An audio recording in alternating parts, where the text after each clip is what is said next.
Hello, good morning, good afternoon, good evening, wherever you're watching me from. Sorry, I'm having a sore throat, so my voice is shaky, it's cracky. Apologies if I'm not so audible enough. Today, I want to share my opinion about a certain video of Chief Olusegun Obasanjo, the former president of Nigeria, about his vice president, then vice president, and the current presidential candidate of the People's Democratic Party, the PDP, Alhaji Atiku Abubakar. I want to share my opinion on that video, but before doing that, I want you to join me briefly as we watch part of that video. Just pay attention and watch. After that, I will share my opinion. We got a letter from America in June 2006 listing a number of people to be investigated. Atiku was one of them. That letter went straight to EFCC. It was just shown to me because they will not be able to investigate my number two without my saying, okay, if we get this letter from America, so be it. And I could not, in good conscience, ask my number two to be investigated. But the Americans wrote and asked, among others, that he should be investigated. And that we cannot rule out. So at that time, politically, I needed to carry him along. Politically, I needed to carry him along. But I don't know whether he can go to America now. Do you know? I'm asking you, do you know? I know he travels. To where? He travels to where? To Dubai? Yeah.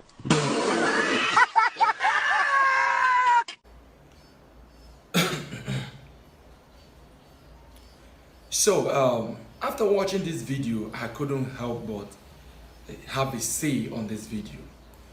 You see, I want to speak to Chief Olusegun Obasanjo and, people like him, Nigerians generally. I want to talk to us about something. Now, I'll begin this conversation by quoting the words of Martin Luther King Jr. He says, and I quote, "Cowardice asks the question, is it safe?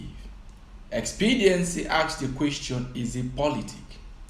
Vanity asks the question, is it popular? But conscience asks the question, is it right? And there comes a time when one must take a position that is neither safe, nor politic, nor popular. But one must take it because it is the right thing to do."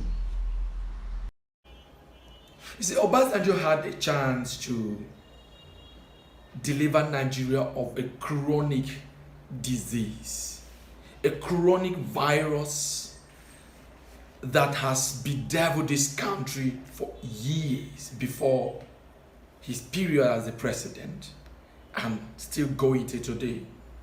I am not the one that say this. Obasanjo said this himself.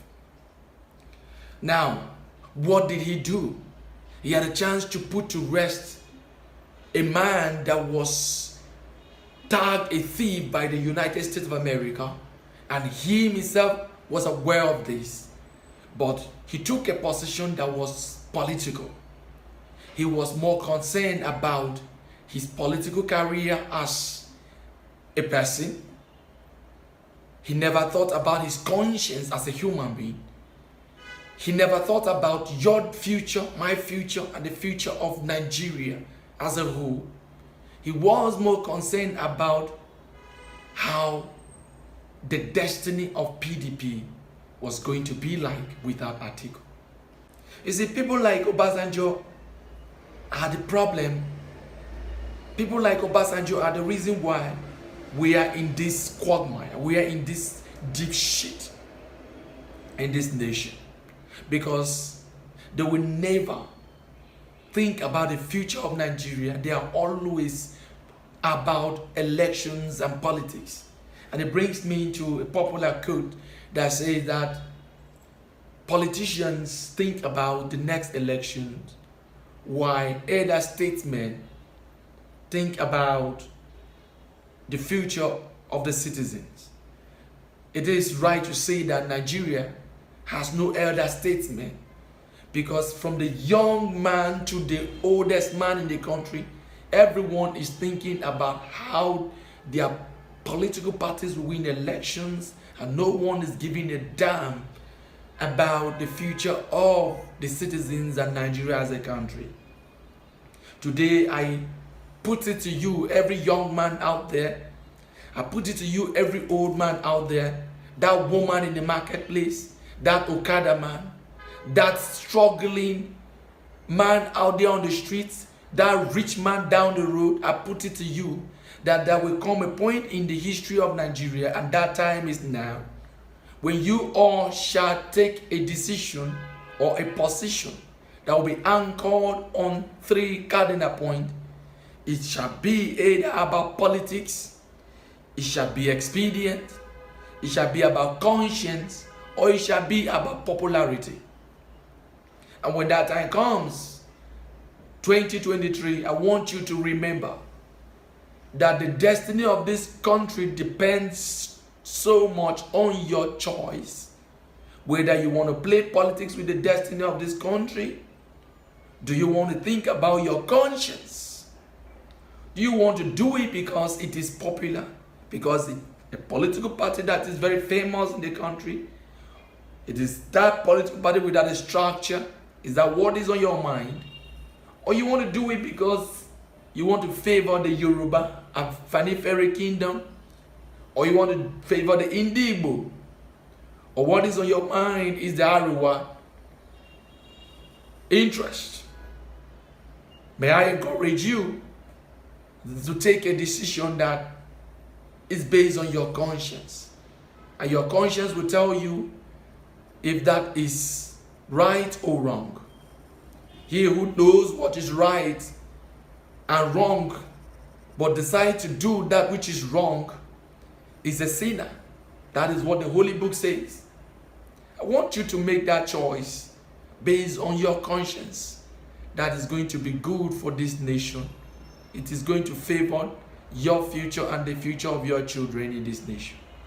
I want us to start making decisions not because it is expedient, not because it is popular, not because it is about politics, but because our conscience has given us the go-ahead to make such decisions.